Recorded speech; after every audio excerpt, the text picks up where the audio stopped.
Questions of good and evil, right and wrong, are commonly thought unanswerable by science. But in his new book, The Moral Landscape, How Science Can Determine Human Values, Sam Harris argues that science can and should be an authority on moral issues, shaping human values and setting out what constitutes a good life. An outspoken proponent of reason and science, Harris's previous two books, The End of Faith and its follow-up Letter to a Christian Nation, were New York Times bestsellers. The End of Faith also won the 2005 PEN Award for Nonfiction. Sam Harris is a co-founder and CEO of Project Reason, a nonprofit devoted to spreading scientific knowledge and secular values in society. He received a degree in philosophy from Stanford University and a PhD in neuroscience from UCLA. Ladies and gentlemen, without further ado, I give you Sam Harris.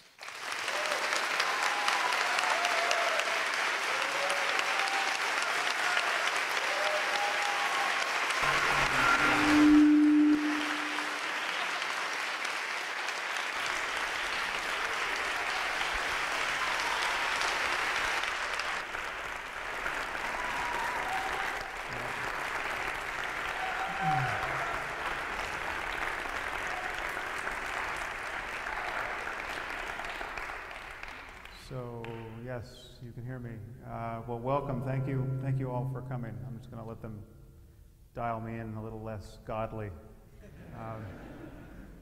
Well, thank you for coming. It's really an honor to be here, and thank you, Michael and Susan, for inviting me. Thank you, Center for Inquiry and Ethical Culture.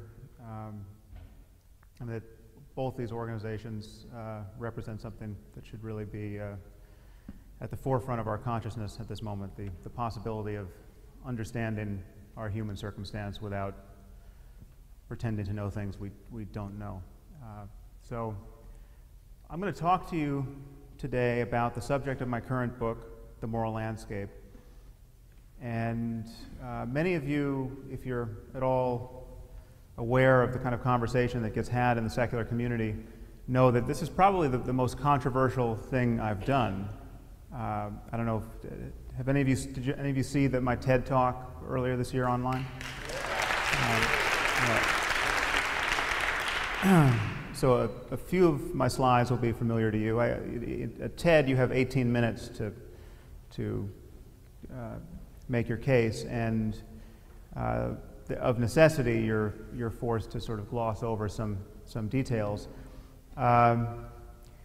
And the response to TED has really been quite amazing to me. I mean, it's the most vituperative criticism I've gotten. I mean, you can stand up and say religion is dangerous, life-destroying nonsense, and you sort of know the shape of what you're going to get. But if you say that science may have something to say about human values, I can tell you it's quite surprising, the pushback. And so in any case, I'm going to argue tonight that science can, in principle, have a lot to say about human values. And in fact, what we mean by values, what we can plausibly mean by values, and questions of right and wrong and good and evil must fall squarely in the context of a growing scientific understanding of the human mind.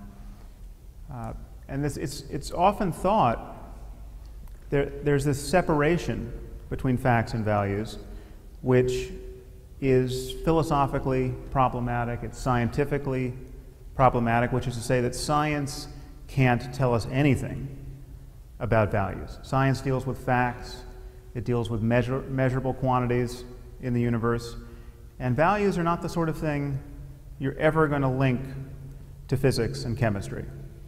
And there's no place to stand within science where we could ever hope to understand these things in scientific terms. And I perceive this to be one untrue, but also quite a liability in our culture at this moment. So I just want to tell you the kinds of experiences that gave rise to my thinking on this. So the first thing is that as you all know, I've spent the last 6 years or so since my first book came out publicly criticizing religion. And really the first thing you encounter when you do this are people's reasons why what you're doing is wrong, unseemly, something that you should stop immediately. And the reason you encounter, above all others, is that religion is the basis for meaning, morality, and human values. You get this from liberals, you get this from moderates, and you get it from fundamentalists. When I sit down with someone like Rick Warren to debate the validity of religion, his first reason for the necessity of believing in the divinity of Jesus Christ is not the tomb was empty on the third day. He doesn't give evidence. I mean, he will obviously go down that path with you, but the first reason is there is no basis for morality without a belief in Scripture. Now, I used to think there was absolutely nothing to that. I mean, it's clearly a non sequitur. I mean, that's not a reason to believe that Jesus, the Son of God, creator of the universe, coming back to resurrect the dead. I mean, clearly, even if religion was useful in precisely that way, that would lend no credence to the specific doctrine of Christianity or any other. So it's a bad argument, but the fear that is being expressed there, I have come to appreciate since I gave my TED Talk, actually somewhat earlier than that, but in the course of criticizing religion, I've come to appreciate that this fear is actually worth taking seriously, because I'm continually meeting people, very smart, secular, well-educated people, who think that something in the last 200 years has made it impossible to speak about moral truth. That the notion of creating a framework, a universal framework by which we could all converge on the same values, where we could all start, I mean, all being humanity as a whole, we could all start giving the same kinds of answers to the most important questions in human life, that is just a pipe dream, and that there's no intellectual basis to entertain it. And I'll tell you a story which I relate in the book, which just kind of seared this into my brain. I was giving a talk at the Salk Institute and made noises of a sort that I'm about to make here, saying that we know that facts, that values are a certain kind of fact. They reduce to questions of human and animal well-being, and we know we're going to increasingly know a lot about human and animal well-being. And knowing this, we know that it's not too soon to say that a culture like what we see in Afghanistan under the Taliban is bad in every sense of the word we could plausibly invoke. Forcing half the population to live in cloth bags is bad. Okay. Bad in the sense that clearly it is not a strategy for producing happy, healthy, confident people. So I said this at the conference, and it actually turns out that it's actually controversial to denigrate the Taliban at a scientific meeting at this point. And another speaker came up to me and she said, "How could you ever say that compulsory veiling is wrong from the point of view of science?" I said, well, the moment you see that wrong relates to questions of human and animal well-being, then you see that this is not a way of maximizing it. And she said, well, that's just your opinion. And I said, well, okay, well, let's just make it simpler. Let's imagine we found a culture where they were removing the eyeballs of every third child. Would you then say that we had found a culture that was not perfectly maximizing human well-being? And she said, well, it would depend on why they were doing it. And I said, well, okay, well, let's say they're doing it for religious reasons. They have a scripture which says every third should walk in darkness or some such nonsense. And she said, and this is to a moral certainty, this is our verbatim conversation. Then she said, well, then you could never say that they were wrong. And this person had just given a talk at the same conference. She's a background in philosophy and science and an expert on bioethics. She's since been appointed to the President's Council on Bioethics. She's one of 13 people advising the President on all of the ethical implications of progress in medicine and science generally. And she had just given a talk on the moral peril of prematurely using lie detection technology on captured terrorists. So she was worried that we might be subjecting someone like Khalid Sheikh Mohammed to an fMRI scan and thereby invading his cognitive liberty. She was actually especially worried that we might be giving oxytocin, a hormone that mediates trust in the brain, to captured terrorists in trying to get them to be more forthcoming. So on the one hand, her ethical sensitivities were just incredibly scrupulous and finely calibrated to all of our possible missteps. And yet she was quite sanguine about the ritual enucleation of children, and clearly not connecting to the consequences of the real consequences of the misogyny and religious bamboozlement of the Taliban that is a daily reality for people in Afghanistan. And so anyways, I perceive a real problem there. Now, I have been faulted since TED and in my subsequent collisions with scientists and philosophers on this issue for giving certain very old and very boring arguments in philosophy short shrift. And I do that because I actually think that there's a lot of discourse about philosophy that we don't have, in philosophy about ethics and these questions that we don't have to pay attention to. So I'm gonna bypass some of those what I consider intellectual backwaters even in this talk. There's going to be a Q&A afterwards. If there's anyone in this room who's a huge fan of meta-ethics and other areas in philosophy, who thinks I've just blown it and that what I'm going to say over the next 45 minutes just does not get at the core issue, please say something. Please get to the mic during the Q&A, and if you haven't been able to do that, just at the end raise your hand and say, I'm the one with the argument that's going to completely undercut everything you just said, because I really want to hear from you. Now, it's long been obvious that we've needed a universal morality, because a very obvious example was when the UN, in the immediate aftermath of World War II, tried to put forward a universal declaration of human rights. This is a completely sensible project given what had just happened in Europe.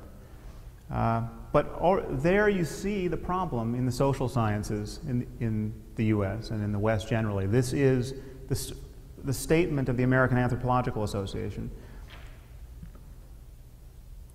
To a man and woman, anthropologists that at that moment, and many of them still do, believe that this is a fool's errand. I mean, any conception of human rights is something that one provincial culture is merely foisting upon the rest of humanity. It's totally illegitimate. And now that's the best our social sciences could do, essentially with the crematory of Auschwitz still smoking. This is 1947. And this problem continues to this day, and this genuinely scares me, because what it suggests to me, and again, I've been slow to concede this publicly because you don't want to give the Rick Warrens of the world too much room to move, but it suggests to me that we could wake up in a world where the only people who really have the conviction of moral truth are people who have it for bad reasons. People who have it because they think they got it from a voice in a whirlwind, because they think the book they keep by their bed is the perfect word of the creator of the universe. And specifically, if you look at our collision with the Muslim world and the empowerment of the Christian right in the United States, it's very easy to see. I mean, I can well imagine waking up one day seeing that it's a choice between a religious demagogue who understands just how bad the problem is in the Muslim world and a liberal who doesn't. And that's no world we want to live in. So what I'm going to argue to you is that facts account for values. They account for questions of right and wrong, because questions of right and wrong and good and evil relate to facts about the well-being of conscious creatures. This is what can be valued in this universe. Very simply, just imagine a universe in which everything that can have an experience, every conscious entity, humans, animals, and everything else, experiences the worst possible suffering for as long as possible. Okay? That's bad. Okay, now, is there any question that that's bad? Do we have to wonder, is that really bad? Is there something worse? It seems to me the only thing you have to buy to accept my argument is that that's really what we mean by bad. The worst possible misery for everyone. Okay? That's bad. You haven't committed an intellectual sin to say it's bad. If the word bad means anything, it applies there. If the word evil means anything, it applies to someone who would put us all there. Now, I don't think this is philosophically controversial. And I'm going to try to push your intuitions around to make you sense that this division between facts and values falls apart from kind of every side you scrutinize it. But here is where it really falls apart, to my mind. That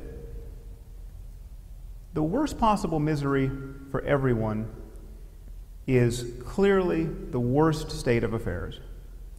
And then there's every other state of affairs. Everything else is better. Okay? And the moment you admit that, there's this continuum. And clearly, given that experience is arising out of the laws of nature, given that experience is at every level constrained by whatever gives rise to consciousness and to mental life and to subjective changes, then there are right and wrong ways to move across that continuum. There may be several different ways to reach the same space, but there are not infinitely many ways to reach that same space. So there are right and wrong answers with regard to the question of how to avoid the worst possible misery for everyone. And we recognize this, we have many intuitions about right and wrong that however loosely track the primacy of experience. So for instance, when we think about our ethical obligations with respect to the rest of the world, clearly we're more concerned about how we treat chimpanzees than ants. Is that an accident? No. I mean, there are ways to be misled. I mean, we hate rats, but we think squirrels are cute because they have a fluffy tail, say. Okay, so, not having a fluffy tail really is an instance of bad luck for the rats. Is it right to really treat them differently? Well, probably neurologically so. In neurological terms, probably not. But we have a sense that the richness of experience somehow relates to the complexity of the organism. Now, one thing to notice is that that is a factual claim. We could be wrong about that. It could be true that it doesn't matter how complex your brain is. You could, with the brain of an ant, can appreciate music better than anyone in this room. Okay, that would overturn everything we think we know about how mind is related to matter, but it could be true, right? No reason to think it's true.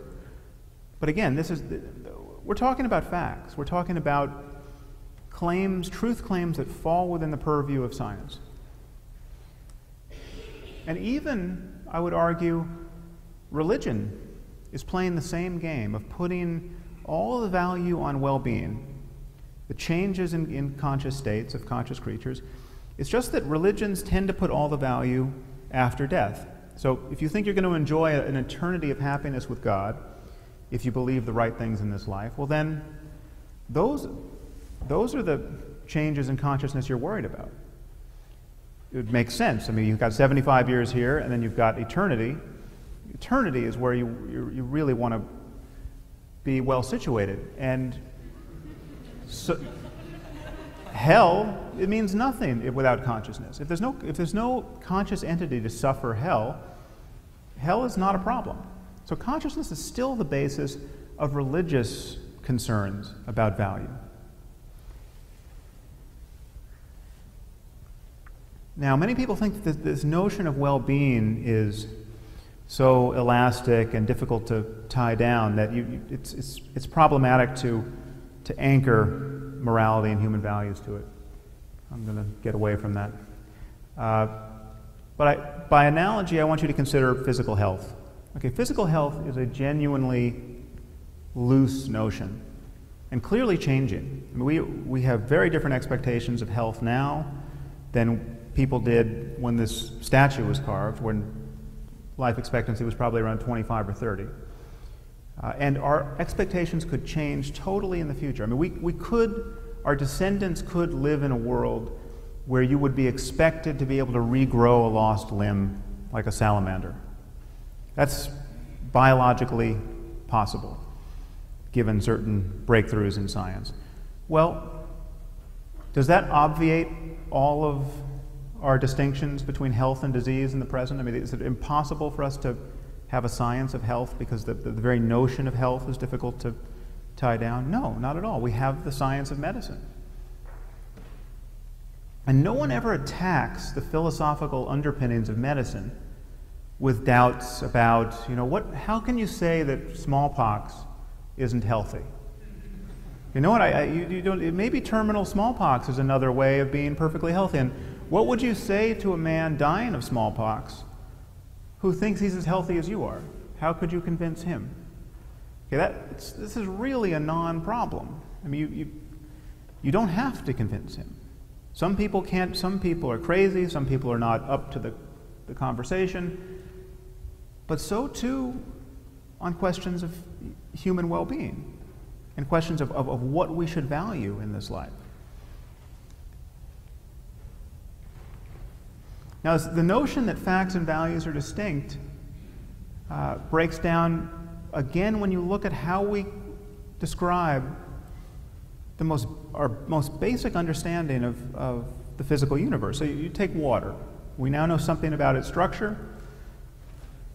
Water is 2 parts hydrogen and 1 part oxygen. We've known this for about 150 years.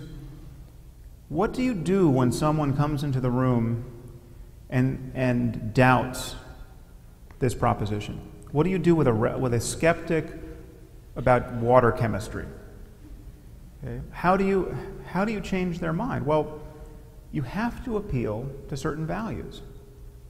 Okay. You have to, first of all, the person has to want to understand the world. That is a core scientific value. There's some virtue in figuring out what's actually going on.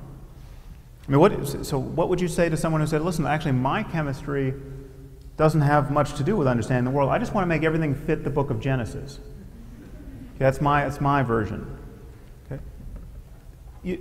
That person can use the word chemistry all he or she wants, but it's not chemistry in the way that any real chemist would acknowledge. And no chemist would be burdened with the task of saying, well, if I just can't convince that guy, well, maybe there's no truth to chemistry. Maybe I'm wasting my life. Okay, again, I think this is if anyone in this room doesn't think this is a tight analogy, this is the kind of criticism I get equating morality and human values to questions of the well-being of conscious creatures. We have to value evidence. What do you say to someone who doesn't value evidence? What evidence could you provide that would suggest they should value evidence? What logic could you use to show that the necessity of valuing logical consistency? Intellectual honesty, parsimony, mathematical elegance, these are all values.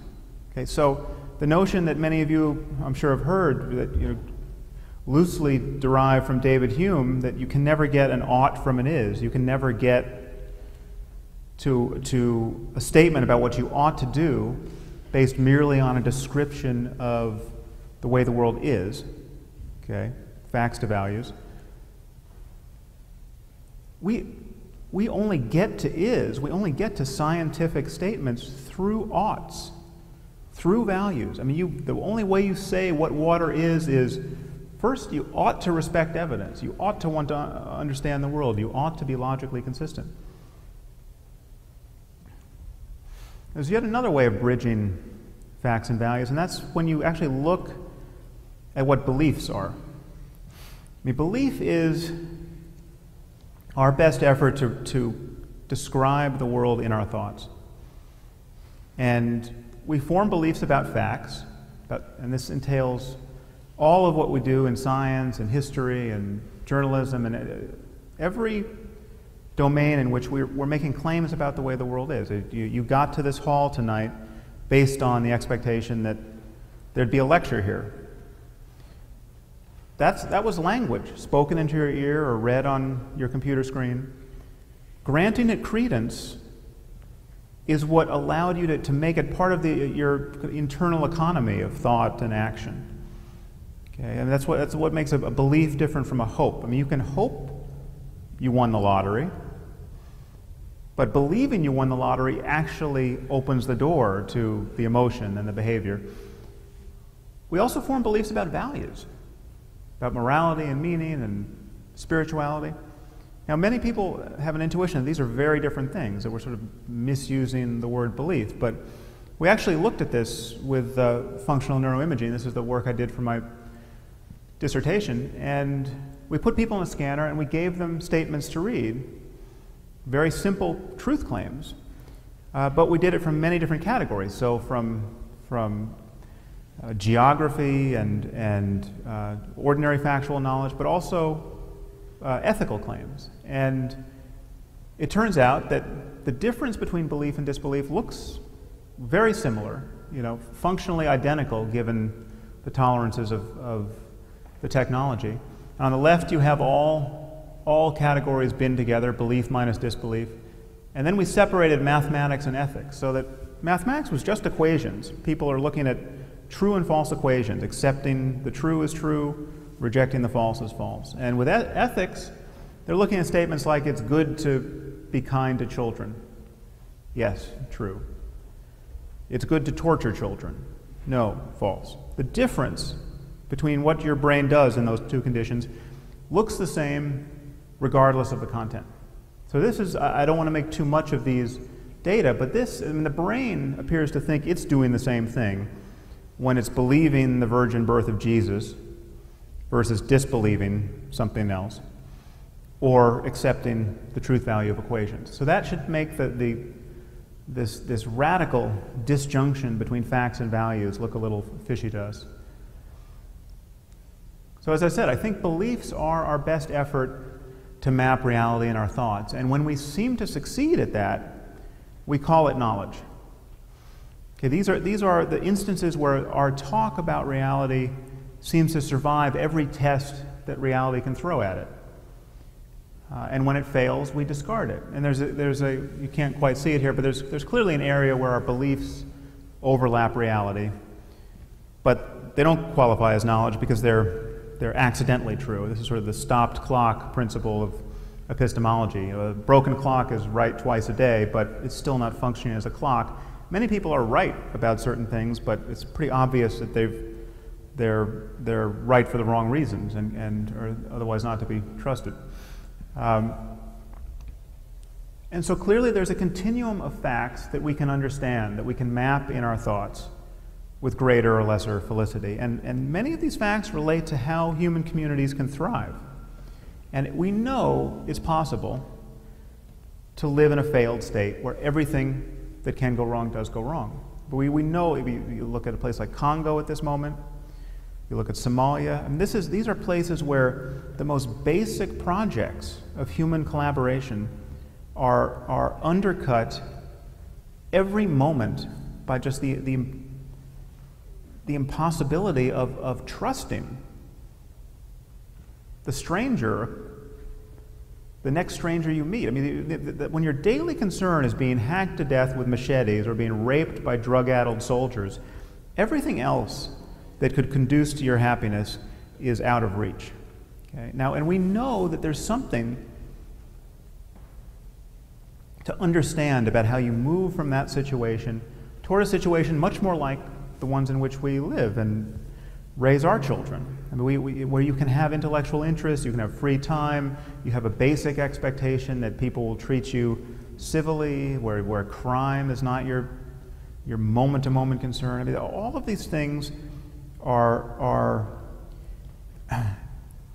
fantastically complicated if you go searching for details, but there's some very basic things that we understand about human relations that allow this movement. The rule of law being one. Now, for my argument about a science of morality to run through, all you have to grant is that this on the left is really worse than this on the right, and that the movement between these two ends of the continuum is not altogether random. There's something to be known about that, and the facts fall within the growing purview of science. I mean, the facts can be looked at on many levels. They can be looked at a level of biology, but what is actually happening in the brains of people who live in a circumstance where trust is impossible. I mean, we're all talking about brain states.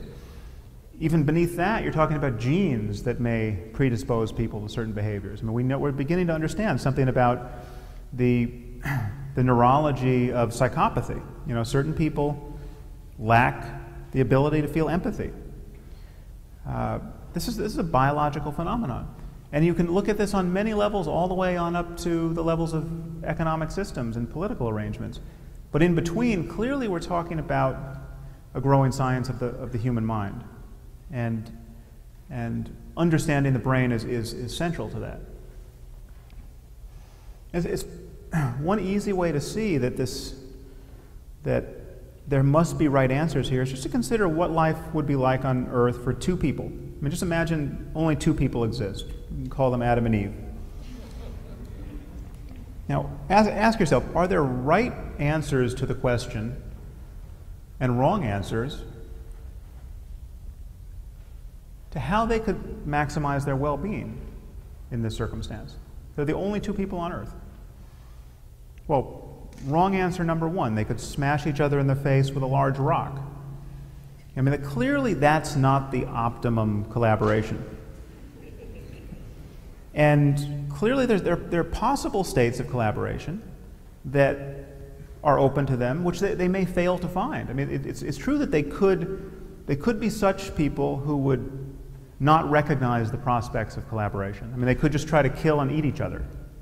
Okay? That's not quite as good as defending themselves against other predators and building civilization and becoming interested in the way the world is and inventing music, and et cetera, et cetera. Now, how does this experiment change when you add 6.7 billion more people to it? I don't think it does. I think it just becomes more complicated.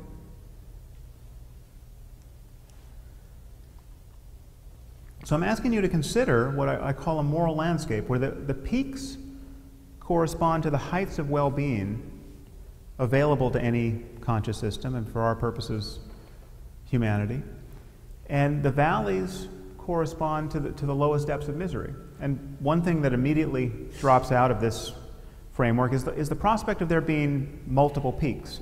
I mean, it might be that there are many peaks that are actually incompatible, which is to say, if you're on one, you can't be on another. And if you're struggling to get to one, you're actually moving away from another. Okay, so maybe I think it's unquestionably true that there are many different ways in which human communities can thrive. But there are clearly many ways for them not to thrive. So the existence of multiple right answers to the question of human happiness does not mean that there's not a clear distinction between right and wrong answers. And by analogy, I suggest you consider food. I mean, I would never argue that there must be one right food to eat. Okay? But the fact that there are many answers to the question, what is food, doesn't even remotely call into question a science of nutrition. You know, and you throw in as many caveats as you want. Some people are allergic to peanuts and will die if they eat them. We can understand that in the context of chemistry and biology. Okay? It does not make the distinction between food and poison any less clear or consequential. By analogy, we can think of chess. This is to capture the intuition that if something is morally true, it must always be true, and if you find a single exception to it, well, then there's no such thing as moral truth. This is something you run into a lot. So if it's wrong to lie, it always has to be wrong to lie. Okay? Because if you can find an exception, well, that means it's not really wrong to lie. And moral truth seems to completely evaporate. Well, think of chess. Don't lose your queen as a principle that really is important to follow if you're going to play good chess. Now, are there exceptions? Absolutely. There are moments where this is the only thing you can do, and there are moments where it's a brilliant thing to do. Okay? And chess is a circumstance of absolute objectivity. I mean, there are right and wrong answers. There's a finite number of games, and you can describe what is a winning move and what isn't. Now, this is a very good principle to follow, and yet it admits of exceptions. I think we live in a space where we know there are certain ethical principles that are very good to follow. The fact that they admit of exceptions just simply says nothing about the prospect of there being moral truth. There'll still be right and wrong ways to move toward the closest peak on the moral landscape. Now, this model also entails that there may very well be conscious states that are very hard won, that it take a tremendous effort to experience, that very few people experience, or that no people experience, but which could be experienced by minds other than our own. And that these might actually be the peaks on the moral landscape. You know, there might be forms of well-being to be discovered through great effort, which none of us know how to make, or none of us are even genetically capable of making. I mean, I have been in the habit of in talking about this, I've often said that undoubtedly there's a Tiger Woods of compassion out there. Now, this analogy doesn't quite run through at the moment, but you get my point. I mean, just imagine if no one had ever figured out how to hit a golf ball very well at all. Okay, would that say anything at all about the prospects of being able to play like Tiger Woods? No. It's clearly there's a horizon past which maybe we all are failing to see. And I think that's true when you see that positive mental states like compassion really are skills of a sort. Regulating emotion is a skill. Feeling empathy for others is a skill. These are to some degree trainable. There's neuroscience to back that up, and there's a wealth of contemplative experience to back that up. But again, there is clearly all of the details here must fall within an evolving scientific understanding of the human mind.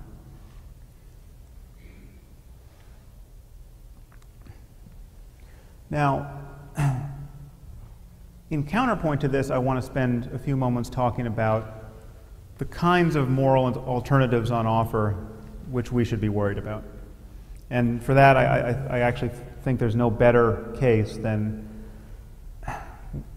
the sort of death cult behavior we're seeing emerging in the Muslim world. And it's an ideology and it's a behavior that I think very few people are willing to be candid about. Was anyone at the debate last night with Ayaan Hirsi Ali and the rest? Yeah. I mean, we are all desperate to believe that the problem is not as terrifying as it in fact is. That it's, missteps in U.S. foreign policy. The Israelis have been idiotic in how they've handled their fence mending with the Palestinians, and if we just were better citizens of the world, this problem would go away. I think that is a fantasy that is terrifyingly uncoupled from reality. And it is a fantasy that many, many well-educated, smart academics indulge. and everyone else indulges it just to be polite. I meet anthropologists who will look me in the eye and say, there's no one who has ever blown himself up because he's believed in paradise. No one believes in paradise. This whole martyr thing is just spin. It's all politics. So here we have Mullah Omar, Osama bin Laden, and Khalid Sheikh Mohammed. These guys agree about what is worth valuing in this world. And they agree, I think they probably agree more than any two people in this room on the details. Because they are on the same page because they are literally drawing their vision of life out of a book. And I think we should just look at the context of these beliefs and see just what kind of zero-sum collision this entails with science and any plausible science of human value.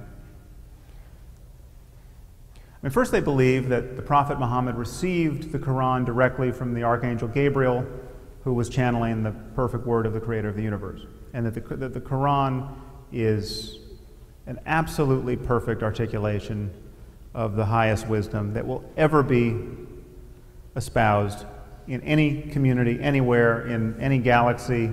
I mean, this can't be superseded by any civilization here or elsewhere. And we're left with a book. We're now hostage to the contents of this book, which is, to speak charitably, in no sense the best book we have. I mean, it is not the best book on any subject you could possibly. It is a profoundly mediocre book.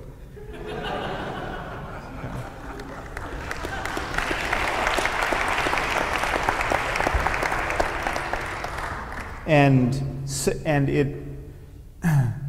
the penalty for saying that, especially if you're a Muslim, is death. Okay, that's a problem. Okay, that's a problem with sociological consequences. It's a problem with economic consequences. It's a problem. It's a problem. Okay? It's not an alternative morality where we are left saying, well, to each his own. Okay, we are absolutely at war with this vision of life. Now, we certainly hope it's a war of ideas, but there is just, this is a collision. And the net result of this belief system, believing that the Quran is the perfect word of the Creator of the universe, is a very clear recommendation that the only appropriate attitude while alive is one of supplication to this invisible deity who gave us this perfect book, and that this life is just a way station leading to a hereafter which is either going to be exquisitely pleasant or exquisitely unpleasant based on whether you believe the right things about this book and its messenger. Now these are Kashmiri Muslims who are worshiping at a shrine believed to contain a beard hair from the Prophet Muhammad. Okay, now I actually don't mean to make light of many of the desirable mental states they may actually be experiencing in the context of what are, I think, clearly delusional beliefs. I mean, devotion, I think, is a good attitude. Strong communities are something that we want. These beliefs are very energizing. But, I mean, it seems to me just patently obvious that given all of the difficulties of being a Muslim in Kashmir at this moment, these people have something better to do than worship the beard hair of a man who was, to my lights, very likely a schizophrenic.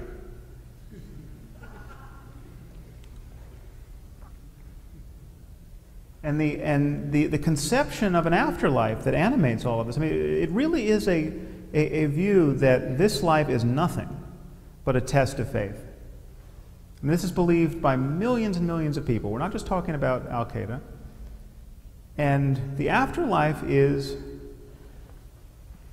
in the Muslim view, a garden complete with rivers of milk and honey and enough almonds and virgins to go around.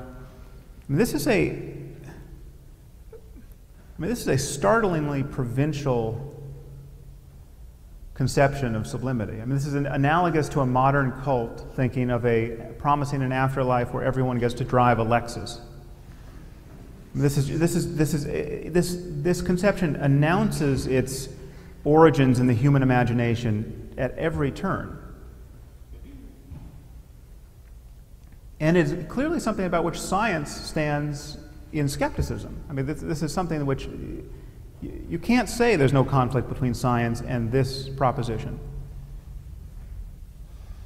And this worldview advocates a certain treatment of women, which is, by any reasonable construal, profoundly unequal and debilitating. This is the immensity of human suffering of women in the Muslim world it is unconscionable to the degree to which we've ignored it, apologized for it. And the people who do this most readily are not, the people who are clear about this are our religious demagogues. Rick Warren is very clear about what's wrong with this. Now, he lines up with conservative Muslims in all other points that we would find reprehensible, but it's the liberals of the world who say, you can't, who are we to judge what this proud and ancient culture are doing? It's the Nicholas Kristofs of the world. Nick, if you're here, I would love for you to stand up in the Q&A. This is not a choice. And this has neurological consequences, it has psychological consequences. This is not another style of being as happy as you possibly can be as a human being. Okay?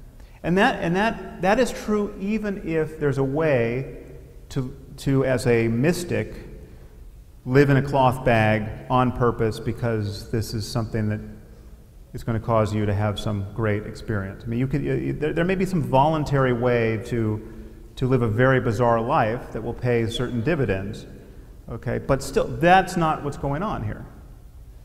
We have girls who want to learn to read who are getting their faces burned off with battery acid for doing so.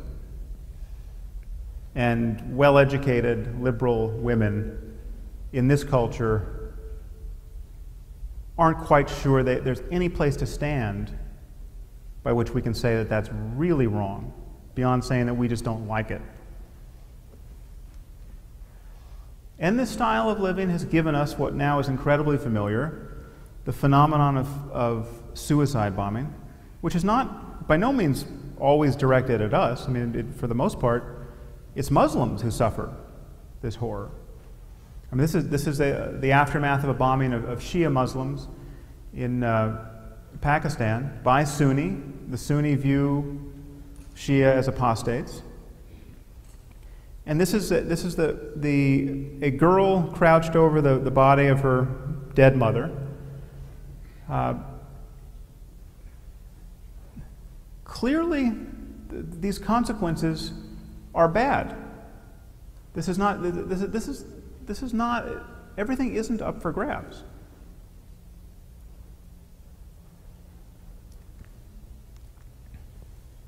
And just so you don't think I'm only picking on Islam,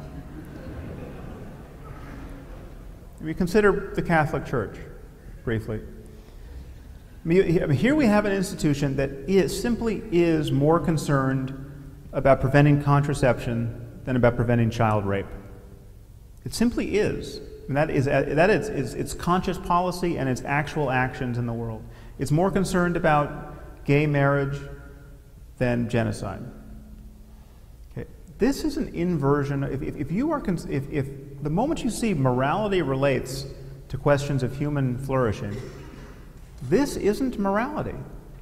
In the same way that talking about the physics of the transubstantiation wouldn't be physics.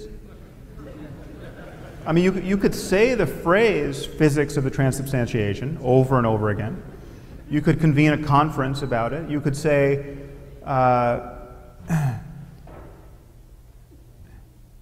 And you could apply physics to everything else Catholics believe. You could talk about the physics that allows the Holy Ghost to be everywhere and every which way all at once.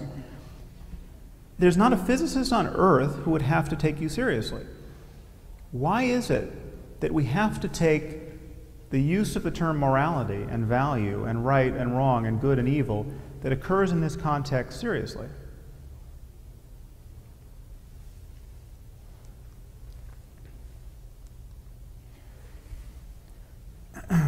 So I just want to remind you why there are a few other reasons why we clearly don't get our morality from religion.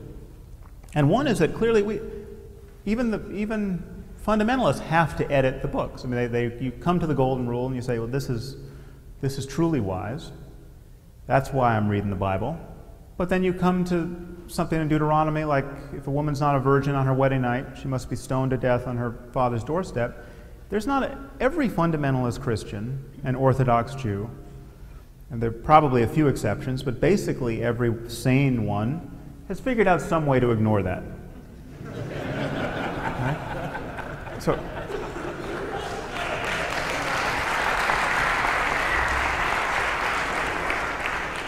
So what does that mean? That proves that the guarantor of the wisdom found in Scripture is not in Scripture.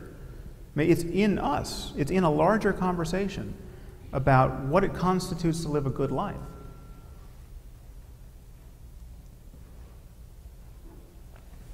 This is a map of world religion as it's distributed across the globe, and you can see that this is it's partitioned at the boundaries of nations.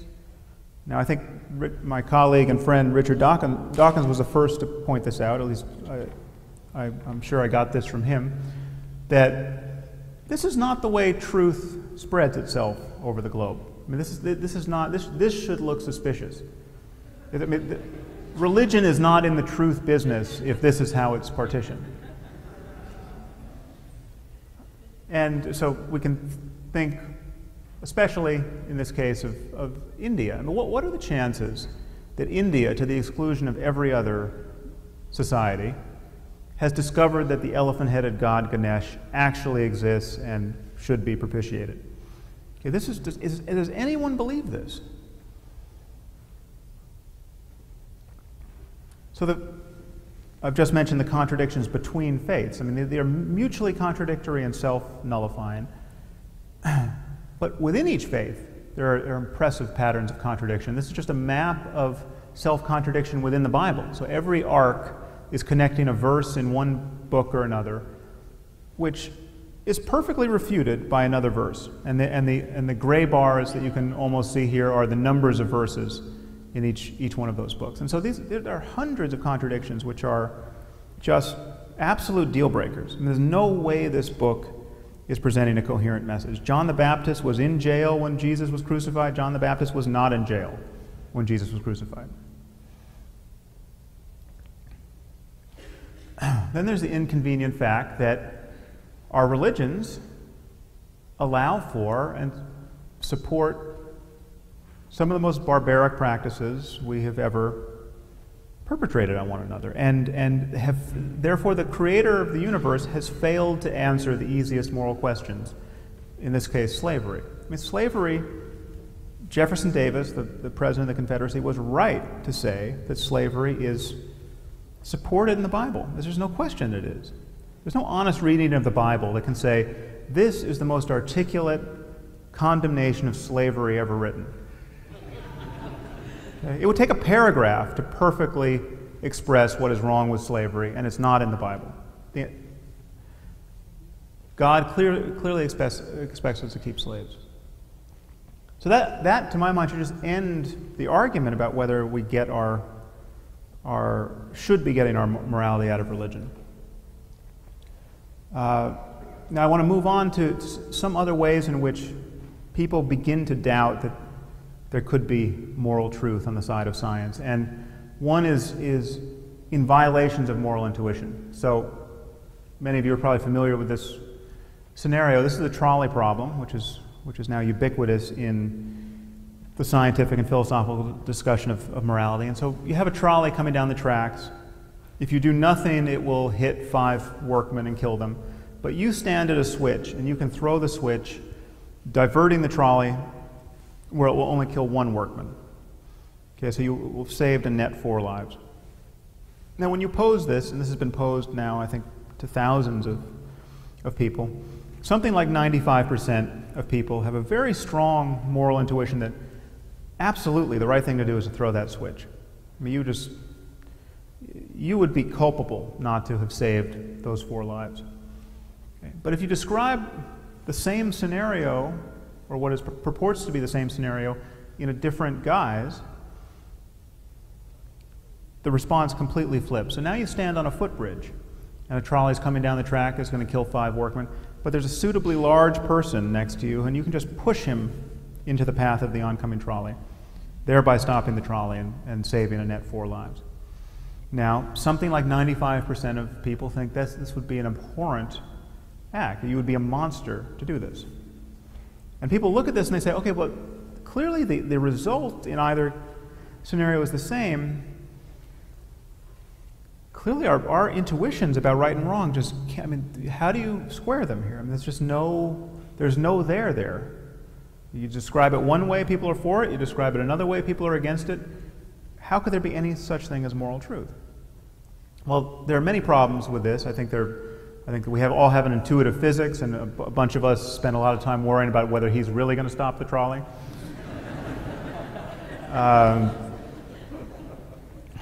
But it's also just not the same situation. I mean, it is clearly different. It's a different experience to pull a switch than to push a person.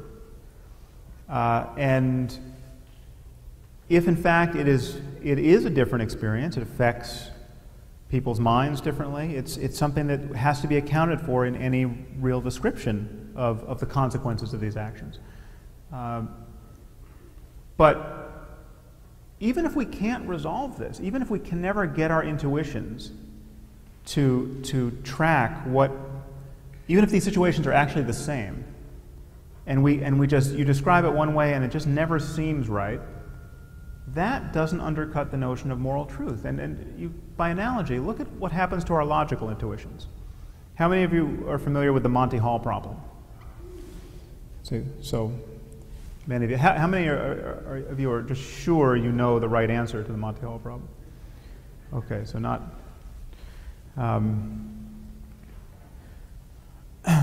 This is a famous problem in probability theory, which has confounded many smart people. I mean, when this first became really public, it was in Parade magazine, where Marilyn Vosavant, who's got the highest IQ apparently of anyone ever tested, discussed this problem and gave the right answer.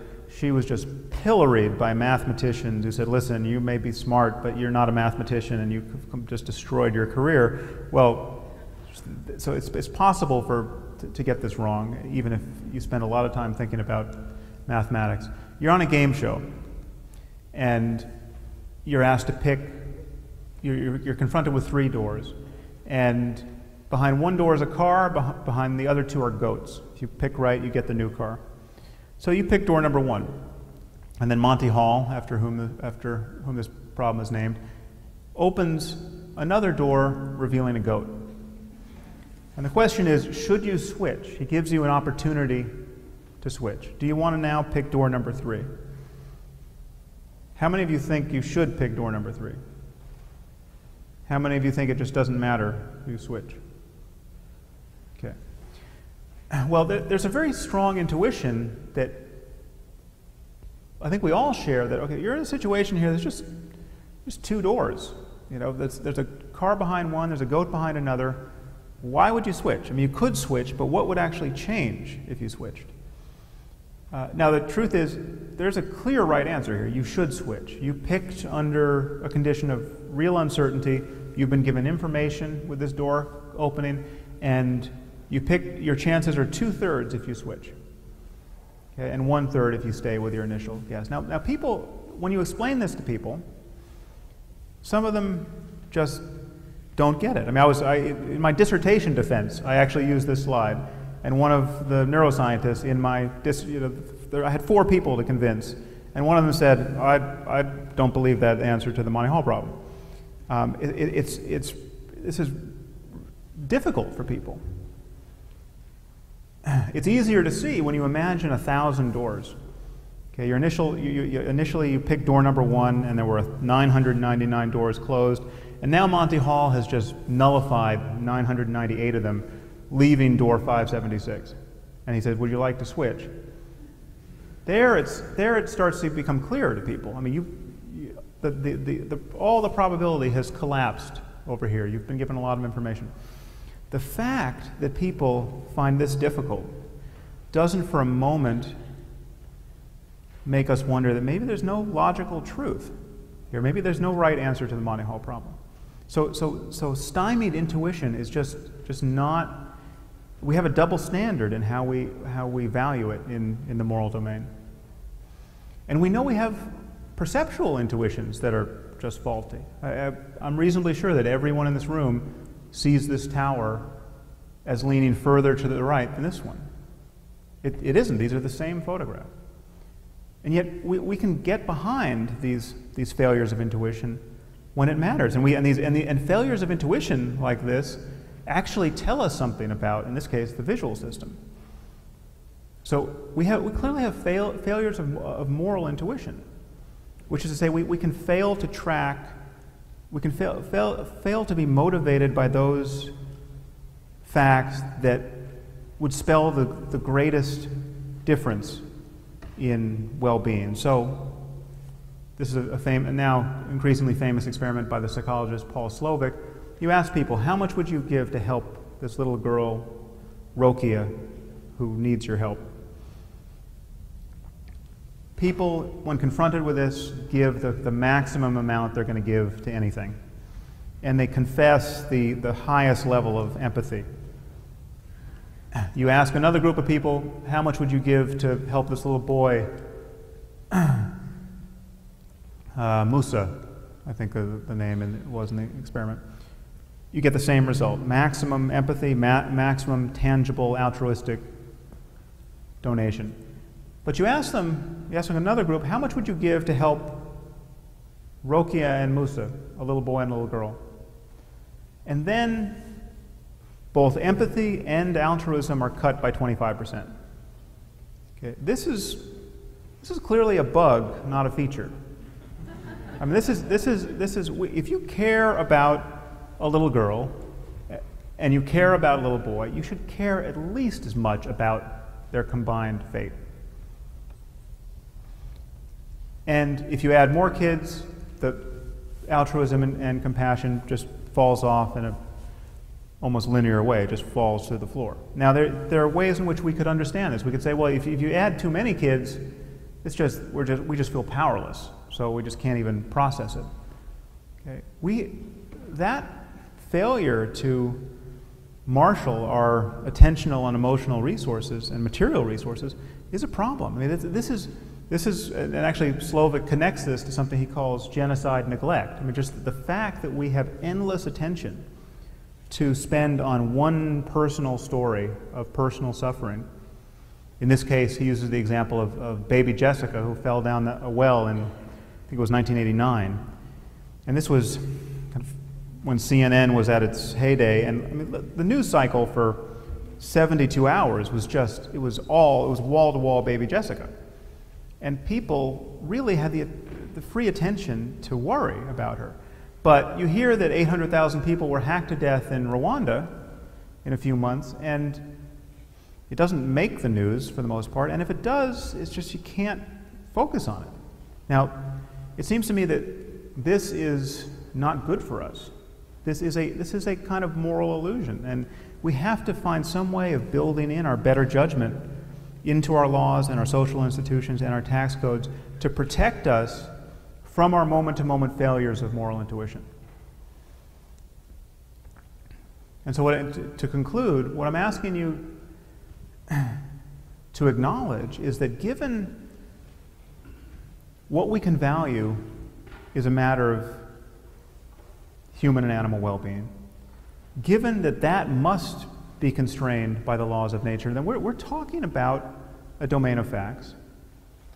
And given that, it's possible for people, both individuals and even whole cultures, to value the wrong things, which is to say it's possible for people to have priorities which cause needless human misery, and to fail to have priorities that would open doors to human flourishing.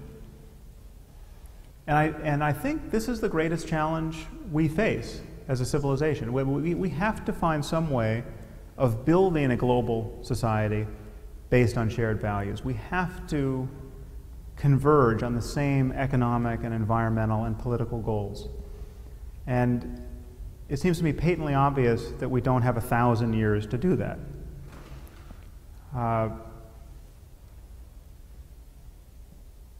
The necessary piece, and the purpose of my writing my current book, is before any scientific details are sought, at the very least we have to acknowledge that there's a context in which to talk about right and wrong answers. So, thank you for listening.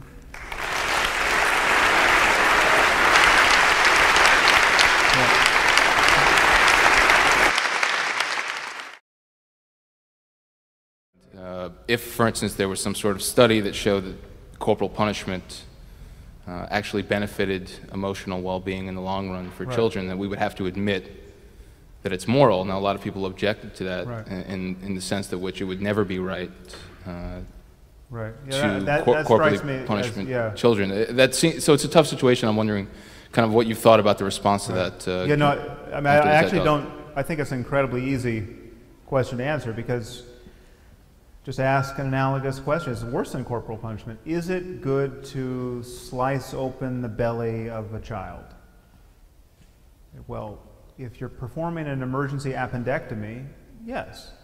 Okay, so the moment you connect it to an actual result that is clearly conducive to the well-being of the child, and you're seeking it as therefore an expression of your love for the child, and you're connected to this child thriving, well then yes, you take out the knife and you, provided you know what the hell you're doing, you perform an appendectomy. Now, that is worse than being beaten with an emergency appendectomy. It's, before, without access to anesthesia, you still have to do it. Okay, it's torture. So yes, if corporal punishment actually were just the best way to produce loving, confident, capable people who look back on their own corporal punishment and say, yeah, I'm just thriving today. I had great parents. That's what the situation we would be in. Now, we're actually not in that situation. We actually know a lot about corporal punishment. A lot is, of course, relative, but there is research on this, and it just doesn't look good on any level. I completely agree with all of the extrapolations that you can get from the assumption that morality should primarily be concerned with the well-being of sentient creatures, but the assumption that the well-being of sentient creatures is what morality is still an assumption. Okay, but now why? So in saying that, you have failed to find any of the analogies I've drawn compelling, like the analogy to human health. Why wouldn't you say associating health, assuming that health has something to do with living free of debilitating pain and disease and early death, that's an unwarranted assumption. Why doesn't that run through? Well, I think a human would probably say that it is an assumption that health, the Hippocratic Oath is that health care exists within a context of a common agreement about the yardsticks of what health is. I would fully concede that, but no chemistry can't, physics can't. I mean, physics is our best effort to understand the behavior of matter and energy in the universe. What do you say to someone who says, that's just an assumption? My physics is biblical physics that just confirms the book of Genesis. How are those not on a par given your framing of the question? Because physics is about physical reality. But that's actually not the... You can come to conclusions about physical reality that touch on the question of whether or not a particular activity is good or bad for the well-being of sentient creatures. But whether or not the well-being of sentient creatures should be the only domain of morality is still just something that we make up. Now, and I mean, I actually agree with you on everything. So my only concern is that if you were to debate a religious person and cede the ground that the only faith that you need to agree with everything that you're arguing is the faith that morality is about sentient creatures and their well-being, then it would actually be a stronger case. I mean, my concern is that... But see, I don't even want to concede that much, because I see these scientific values are... The truth is, I think the value of the well-being of conscious creatures is actually stronger than any of the scientific values. It's more firmly grounded than any of the scientific values I listed. So when you ask, well, why should we assume that understanding the universe is good? Why should we value that? Why should we assume that we should value evidence? I think all of that, when we get into the details, is actually subservient to a more basic concern for well-being. And the one way to see that is just imagine when they imagine disjunctions between them. Imagine when they break apart, when too much knowledge is really a bad thing, and where being slightly wrong about reality actually pays huge dividends. You know, if too much knowledge was going to kill all of us and the rest of humanity, those would be facts we wouldn't want to know. And I mean, we don't publish the recipe for synthesizing smallpox on the side of buses and force everyone to understand it completely. I mean, we're not drumming this knowledge into people's heads. So we don't have this completely unconstrained value on the truth. I mean, there's a right way to understand. There's a complete understanding of smallpox. There's a right way to synthesize it. We could just make sure everyone knows that before they do anything else. There's very obvious reasons not to do that. And what I'm saying is that the concept of health is just as loose as the concept of well-being. The act of defining my terms, defining a science of morality in terms of the well-being of conscious creatures, is no more tendentious or merely preferential than defining physics in terms of an attempt to understand the behavior of matter and energy, or I mean, we look at biology. We still do not have a good definition of life, and yet biology thrives. I mean, and these are, you know, my father is dead. What do I mean by dead? You know, is he really dead? Well, yeah, he's dead. He doesn't answer the telephone. It's you know, dead in terms of no energy metabolism, no respiration. I mean, we have this constellation of variables that go into this very kind of suitcase notion of life and death, and yet it doesn't prevent a very clear science of biology from making progress. And so the moment you admit that there's a difference between the worst possible misery for everyone and everything else, and that conscious states are somehow dependent upon the laws of nature, then you've got this spectrum of changes. Now, I'm telling you that when the person comes in and says, there's actually something much more important than avoiding the worst possible misery for everyone, I don't think that person's making sense. It's not an alternate view that is intelligible, and I don't think he's making sense to himself. I don't think he knows what he's talking about. And so I don't, and there's just no reason to burn any fuel worrying about that philosophical doubt. And again, I think it's actually, it's less of a concern philosophically than skepticism with regard to physics and everything else that we consider hard science. Sorry, that was a very, I'll try to be shorter than that and more coherent. That was fun, thanks. Dr. Harris, I just want to thank you first for your invaluable assistance in aiding my lifelong effort to recover from my Catholic upbringing. Oh, good.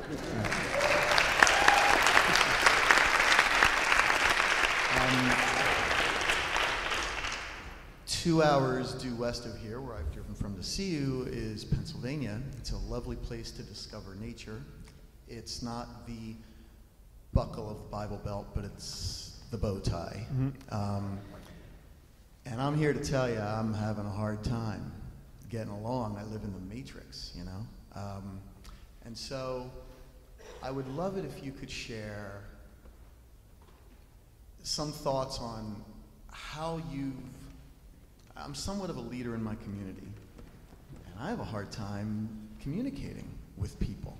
I'm talking to people who believe in magic all the time, and I can't, there's almost no common ground in which we can communicate, and I don't want to just spend my life offending people. Right. I'm stuck in this world of, I can't talk about politics and I can't talk about religion, and you know, I hope my question's clear because I don't even know how to phrase it.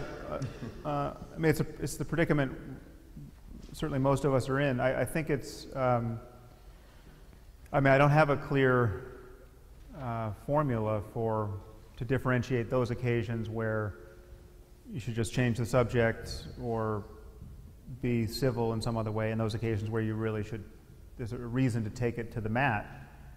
Except one kind of clear, kind of bright line for me is the difference between all of our socializing and all of our living with people, and those moments where someone's standing at a lectern or running for political office and holding a press conference or publishing an editorial. I mean, those moments where ideas are being publicly expressed as ideas and really have to live or die on their own merits. Then I think we all have a duty to be honest, and we have a duty to criticize those who are patently dishonest. I think that the conscious, the psychological and social change we have to find a way to engineer is to make it just too embarrassing to pretend to know things you don't know at the public level. I mean, just at some point that the people have to become aware of just what words mean, and when a president says, you know, God is behind the American people, or I consult a higher father, I mean, that just has to go over like a lead balloon with the White House press corps. I mean, it just has to, all the hands have to go up, and we have to say, what did you actually mean by that? And yet so it's received by people who believe it as just a statement of truth. And it's received by the rest of us as, well, maybe he doesn't believe it, it's just kind of vacuous. You know, our current president says, you know, my faith tells me that gay marriage is wrong. I mean, it's a scandal that he's against gay marriage, and he should be forced to unpack that sentence. You know, what your faith, how does your faith tell you that gay marriage is wrong? I've got a follow-up question.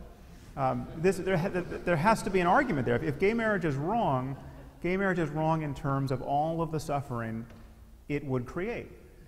It's wrong in terms of all of the possible happiness it would foreclose. And that's the only way to talk. I mean, what I'm hoping to steal the ground under the people who can rely on everyone to just be polite at those moments when someone says, listen, my faith tells me it's wrong. Okay, but whether you have to do that in an elevator or at Thanksgiving dinner, that's a different moment. But yeah, I don't think we win by just being churlish and boorish. So that's the best I got on that.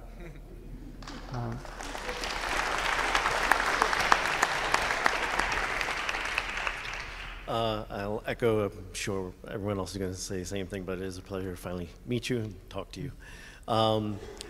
It is somewhat similar to the last questioner's question point, which is when you were talking about the moral illusions. In fact, actually, I've experienced it now at least a couple times personally, like seen it happen predominantly through Facebook. There's a thing that's going on right now. It's actually involves a student that committed suicide in our town, Tyler Clemente. You've probably heard about it on the news and stuff like that. He actually came from our high school. And the outpouring and coverage of that is amazing. But nevertheless, I'm on a daily basis, I post to Facebook or Twitter or whatever it is, things along the lines of like the genocide issues that you talk about, or the larger issues that involve many thousands of people suffering, and it gets no traction, and it goes even further than that. And this is where I guess my question starts to finally emerge, which is the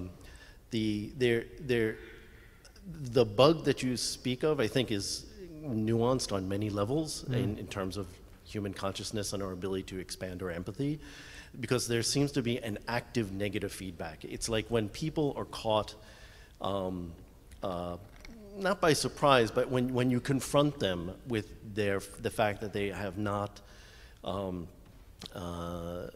consciously considered the suffering of some group X, there's an active negative feedback. When I debate with other people, the things that I get hammered on the most are always those things involving groups of other individuals suffering, from which I actively try to bring bring their attention. So the question is, this bug that I agree with you is there. Right. It's more than just individuals being tested. There's a societal active negative feedback. What thoughts on what to do? I mean, I don't know exactly how to go about addressing that personally. Well, I think the interesting thing to notice is that, I mean, our minds are not entirely our own. I mean, they're not even, in some ways, they're not even mostly our own. I mean, basically everything we think about and all the kinds of distinctions we make and the things we feel are entangled with this sort of intersubjective space. And we've got culture, we've got social norms, we've got all these things influencing us.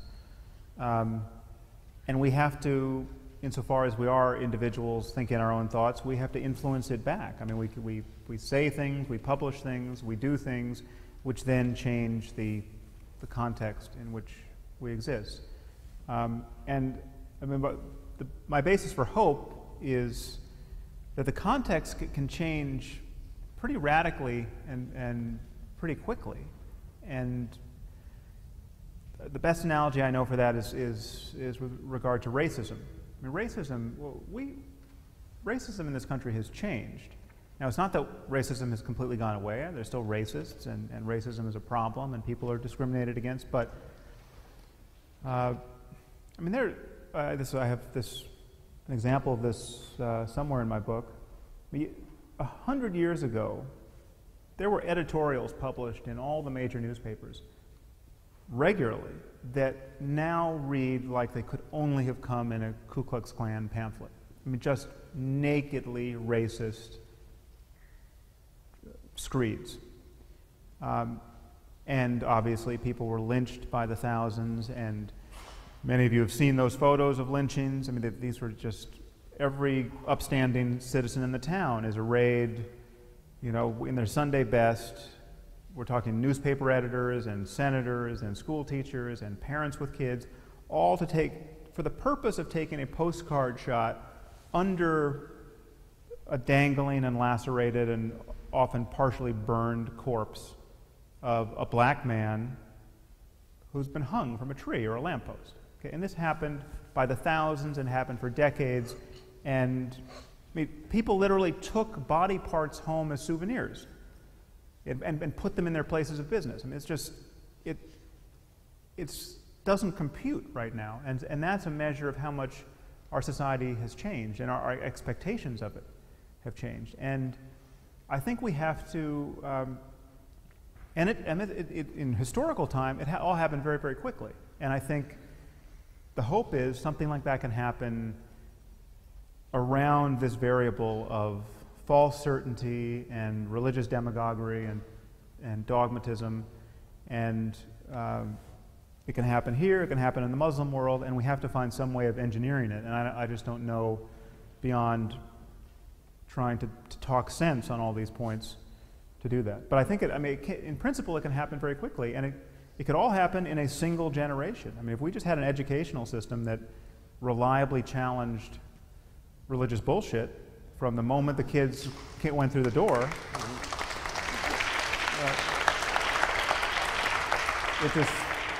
it would very likely not survive the collision, and that's well, it's either the educational system or the bullshit. One of them would yield, I think.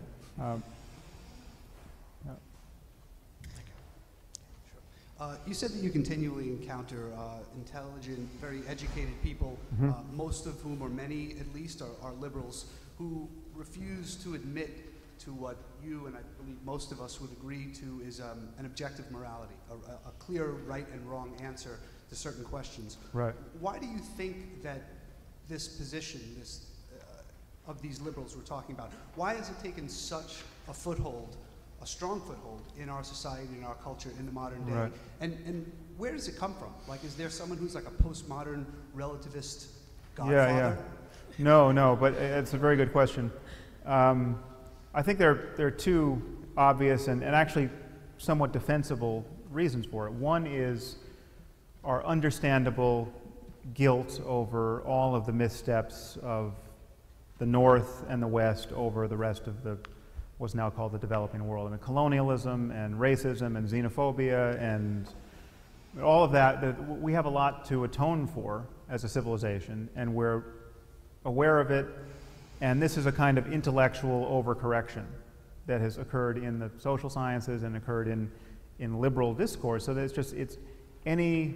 you see it especially in talking about Islam now, and where any criticism of Islam is viewed as somehow synonymous with bigotry. I just think we have to get very clear about the sort of category error that's happening there, because it's not. I mean, we're criticizing ideas and their behavioral consequences.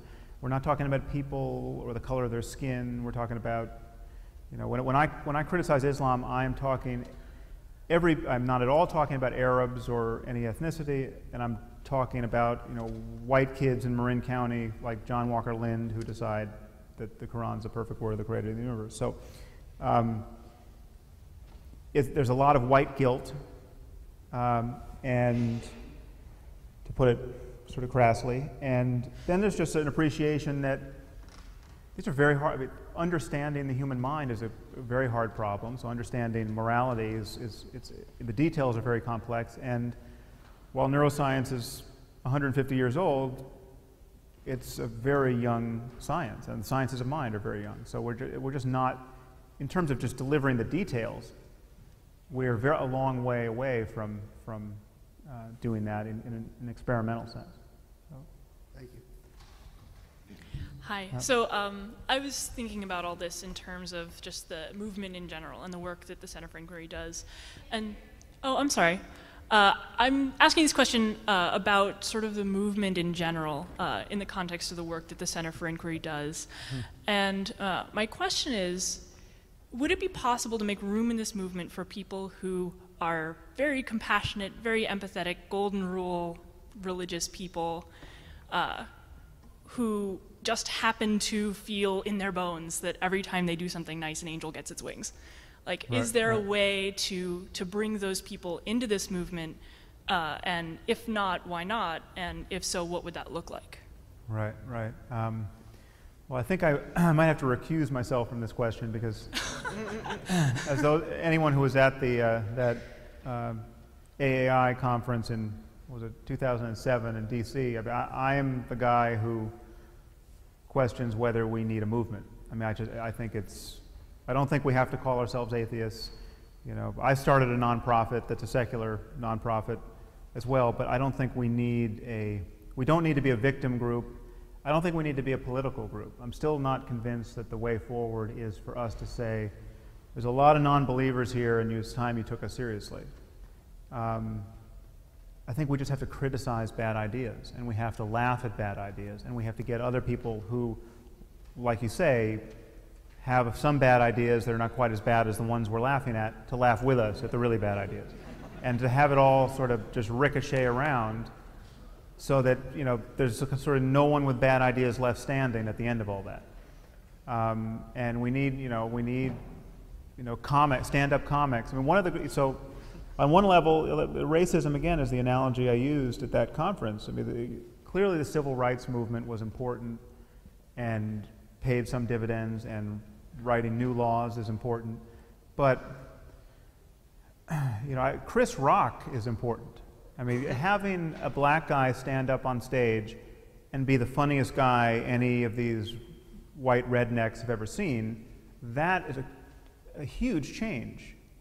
I mean, that's sort of the kind of the bridge of empathy gets built. It's like, I mean, that's a crucial piece that no law is going to, or social movement is going to give us. And so I think I'm much more focused on, let's just keep using reason and evidence and common sense again to inoculate ourselves against specific bad ideas. Hi, Sam. Okay. So I read The End of Faith 5 or 6 years ago when I was 16. Went on to found a secular group at my university, hosted well-attended events, Christopher Hitchens, etc. So it really, I think the power that you wield in our discourse is really a testament to the power of clear, analytical, rigorous thinking and how people are genuinely persuaded by it. So I think everyone should thank you for that. Thank you.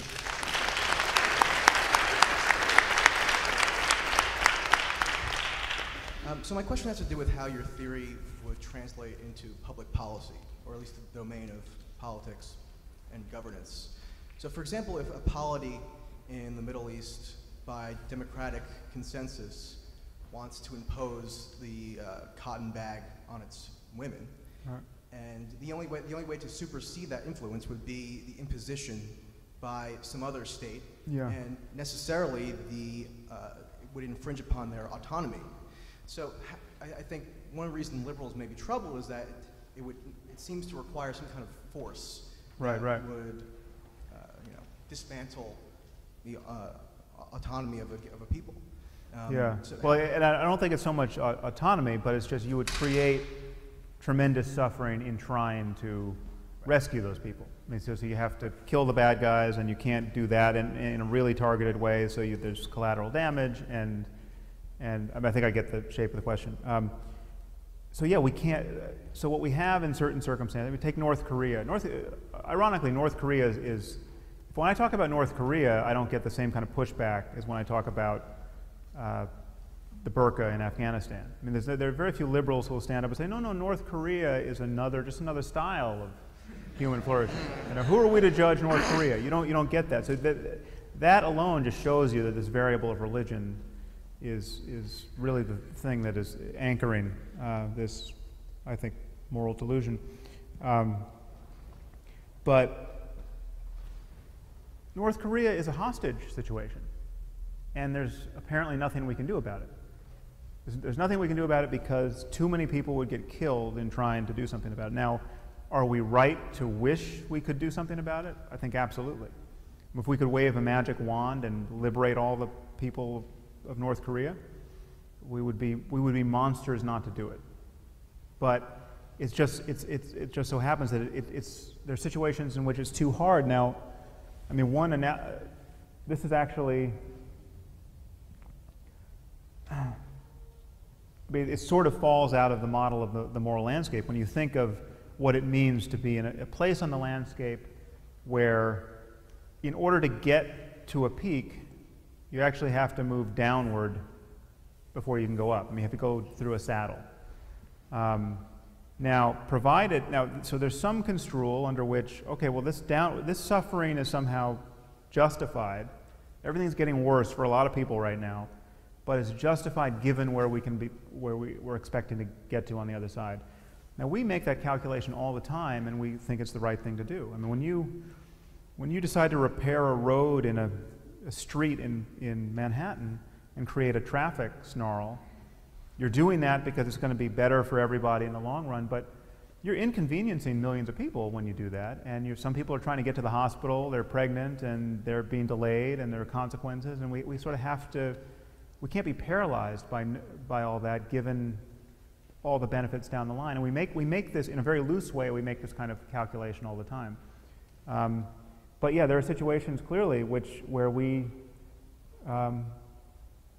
can't do the right thing. And it's, given what it would cost at that moment for us, it's probably right that we don't do it. So, I mean, they're very hard problems, but I don't think it breaks the model. Hi. So I'm very interested in public policy as well, but I'm also interested in the other side of the question. So since you just addressed that, I'll ask, the idea of self-formation, the idea of bringing together those various different subjectivities, personalities within yourself, that, you know, you're a different person when you're at work than you are when you're at home, that sort of thing. Yeah. And being consciously aware of that and trying to bring your values together to balance as much as possible within those fields. In what way do you think the model of the moral landscape in general and neuroscience in particular can help us as individual human beings to form ourselves in a more functional and effective way to live together? Well, again, the crucial thing for me is just acknowledging a framework in which there must be right answers whether or not we can figure them out. So, yes, I'm not envisioning a time where we're going to be able to plug in all the data into a supercomputer and find out whether we should bomb North Korea or go in with troops. I mean, that's something that, given some insane future, in principle, may be possible. But that's my view of there being right and wrong answers is not in any way predicated on that actually being possible. But clearly, invading North Korea would have certain consequences, and whether we could ever assess them fully, at the end of the day, they would either be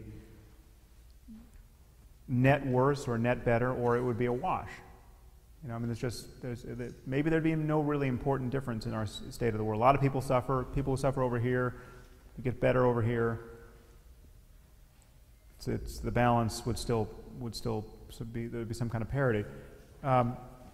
Clearly, the thing I'm trying to get us to acknowledge is that there are answers, whether we can get these answers or not. And just having that much, I think, changes how we view all of these questions. I mean, so,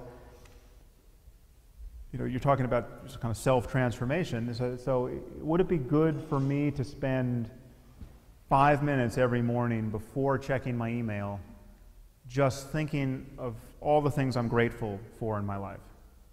Okay, would that be good for me to do? Well, what do I mean by good? Well, would it be conducive to my well-being and the well-being of others? I mean, would there be some massive downside to it that I can't foresee, or would it just basically be a win for everybody? Sounds good, but whether or not I can figure it out, clearly there's an answer there. It's either going to have an effect on me or not. And this is not, again, it's not, the cash value of all of this is deep. It's deep in terms of psychology and neuroscience and the consequences in the lives of everyone. It's not shallow in the sense that we just all make it up and to each his own, and that's the sort of, I think noticing that has consequences before we answer any other question. So, yeah. Okay. Thank you. Good evening, Mr. Harris. It's a real honor to appear before you. I've seen many of your videos and debates, enjoyed every single one of them. Especially enjoyed seeing hand Deepak Chopra's rear end to him on a silver platter. Thank you. You really put him into place there. Anyway, it's my understanding that Voltaire predicted that 100 years after his death, that people would no longer read the Bible. But we see that his prediction didn't come to fruition. People still read the Bible, they still believe in it. And I get the impression that you have the same mission, the same goal as Voltaire had. And it seems like hopefully Sam Harris and the Sam Harrises of the world will be able to make a dent and have more people think like us. But the reality is, we're not going to be able to get rid of, we're not going to end faith.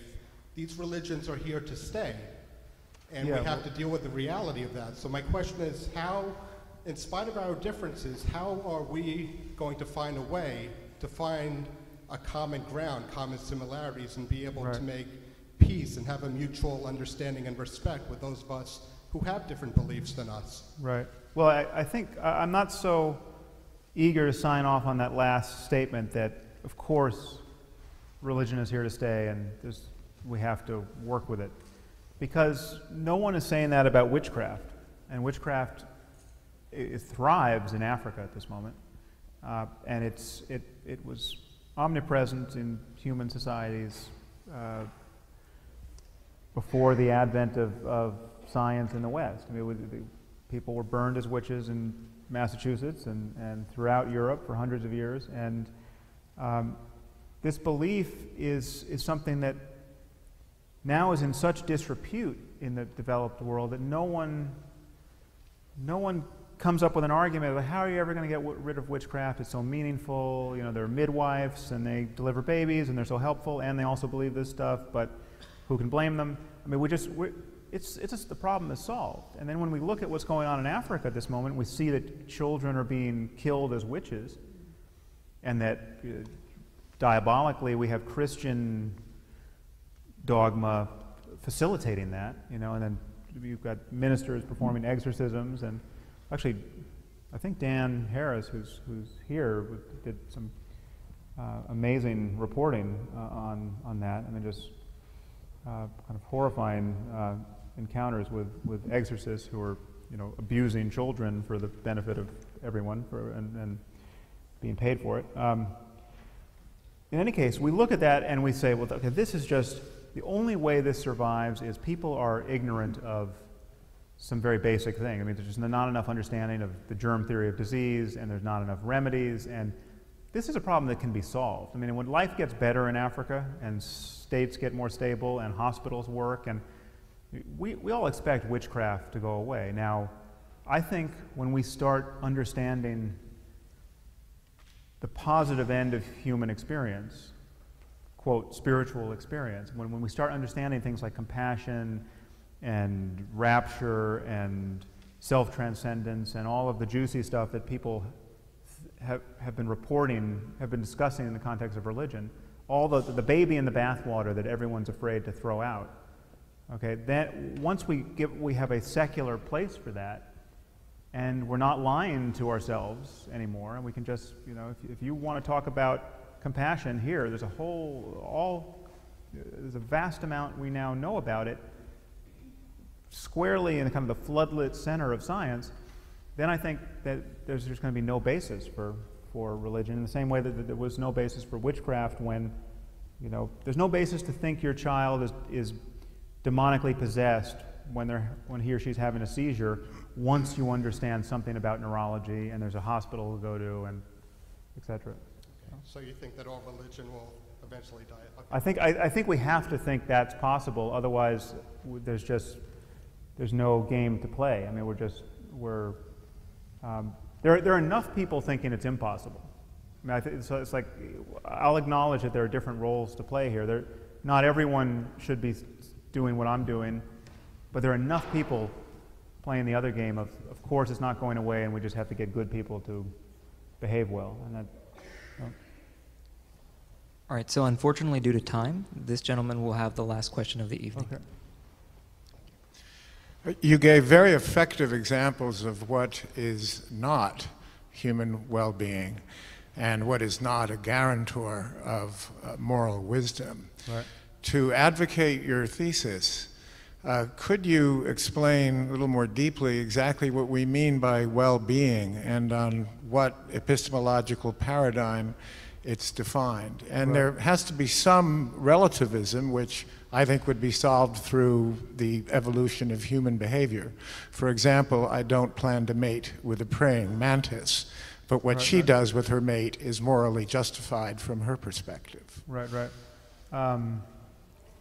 Well, I actually don't think, I think well-being is, there's a horizon past which certainly I can't see, and the definition is open-ended in the same way that the definition of health is open-ended. So I can't define health. I'm defining health in terms of what it's not as well. You know, it's being free of pain, it's being free of infectious disease, it's all, but the moment you get to the point of, okay, everything's good, I'm healthy, I'm not apparently dying in this moment, how good could health get? I have no idea. Now, so too with well-being. I have a certain range of states that I'm familiar with and that I can recognize in other people. Just how good human life could get, I think it's truly open-ended. I think we know, we have good reason to believe what it's not. I mean, it's very easy to see the negative stuff we want to avoid, and that's why I sort of emphasize it. But, you know, trust and compassion and joy and humor and I mean, these are all on the sort of good side of the spectrum. You know, free speech, I mean, so if you want to talk about the kind of the societal mechanisms that facilitate it, freedom of speech, a respect for evidence,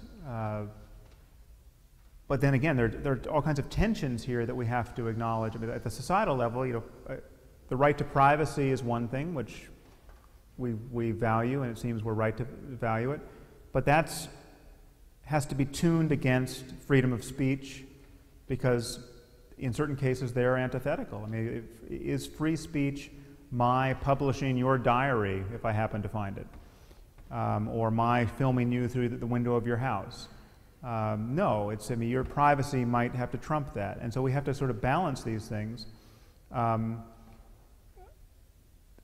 I'm suggesting is that even if we never figure out what the right recipe is, all of these recipes exist within in a continuum of possible states, and some are clearly worse than others, and that's all we need to proceed as though we're in a context of right and wrong answers.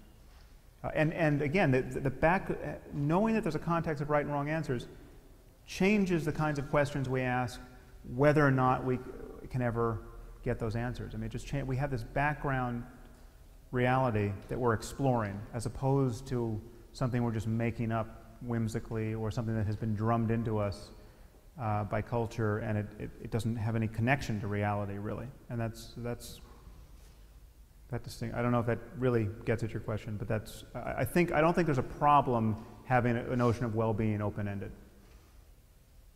not conceptual or intellectual. You there? Okay. Yeah. Thank you. Thank you very much. Okay.